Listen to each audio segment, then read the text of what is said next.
माननीय सदस्य प्रमोदजी पाटील. अध्यक्ष महोदय, सन 24-25च्या अर्थसंकल्पाच्या नगर विकास विभागाच्या मागणीवर बोलण्यासाठी मी उभा आहे. माझ्या मतदारसंघात ठाणे, कल्याण, डोंबिवली महानगरपालिका येत आहेत. दोन्ही महानगरपालिकेमध्ये रस्ते, पाणी ह्या समस्या मोठ्या प्रमाणावर आहेत. त्याबद्दल वारंवार महापालिकेकडे पाठपुरावा करीत आहे. अध्यक्ष महोदय, कल्याणशीर रस्त्याचे रुंदीकरणाचे काम पूर्णपणे भूसंपादना अभावी रखडले आहे. MSRDC कडून रस्ते बाधितांना अद्याप भरपाई मिळालेली नाहीये. त्यामुळे रस्त्याचे काम थांबलेले आहे. त्यामुळे दररोज वाहतूक कोंडी होते तिथे.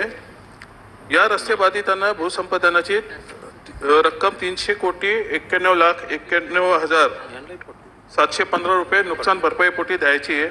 ती तातडीने शेतकऱ्यांना देऊन रस्ता पूर्ण करण्यात यावा.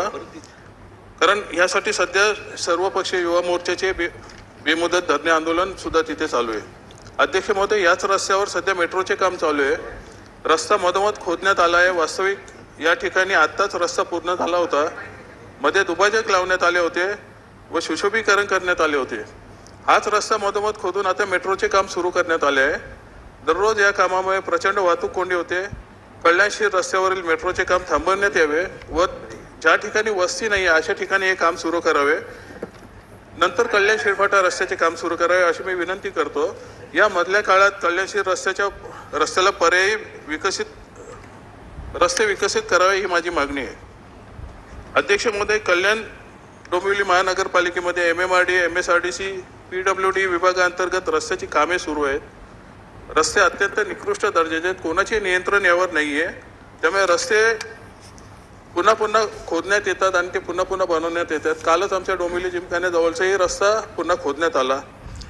कंत्राटदार व अधिकाऱ्यांवर कोणतीही कारवाई होत नाही. यामुळे रस्त्याला दर्जा राहत नाही.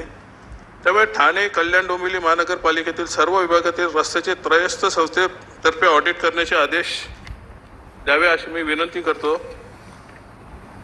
अध्यक्ष महोदय, कल्याण, डोंबिवली व ठाणे महानगरपालिकेमध्ये DP रस्त्यांची रखडलेली कामे आहेत. माझ्या मतदारसंघात सध्या MMRD, DFCC यांची कामं सुरू आहेत. त्यांच्याकडून जमिनींची थेट खरेदी विक्री केलेली आहे. त्यामुळे DP रोडसाठी महापालिका फक्त TDR देतात. त्यामुळे शेतकरी जागा द्यायला तयार होत नाहीये. थेट खरेदीबाबत शासनाने धोरणात्मक निर्णय घेण्याची गरज आहे. अन्यथा DP रस्त्यावर नियोजित शहरे कधी होणार नाहीत. अध्यक्ष महोदय, माझ्या मतदारसंघातील 14 गावांचा समावेश नवी मुंबई महानगरपालिकेमध्ये करण्यात आला आहे. 2 मिनिटं कंक्लूड करा. परंतु अद्याप महानगरपालिकेकडून कोणतेही काम सुरू झालेले नाही. कंक्लूड करा. या बाबतीत तातडीने लक्ष घालून महानगरपालिकेकडून या 14 गावांचा नियोजित आराखडा तयार करण्याबाबत सूचना नवी मुंबई महानगरपालिकेला द्याव्यात ही मी विनंती करतोय. तसेच KDMC मधून वगळलेल्या 18 गावांची केस मान्य सर्वोच्च न्यायालयात अजून प्रलंबित आहे. त्याबाबत निर्णय घेऊन 18 गावांऐवजी मूळ 27 गावांची वेगळी नगरपालिका स्थापन करण्याकरता नव्याने पुढाकार घ्यावा ही विनंती मी आपल्या माध्यमातून करत आहे. शेवटचं मंत्री महोदय,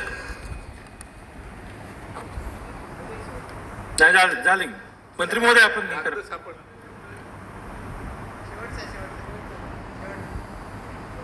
कंक्लूड माझ्या करा. मतदारसंघात कंक्लूड करा.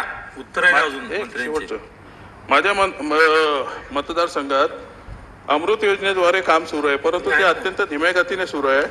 KDMCचा स्टेमचा आमचा 140 MLDचा आरक्षित पाणीकोटा अजूनही KDMC कडे वर्ग करण्यात आलेला नाहीये.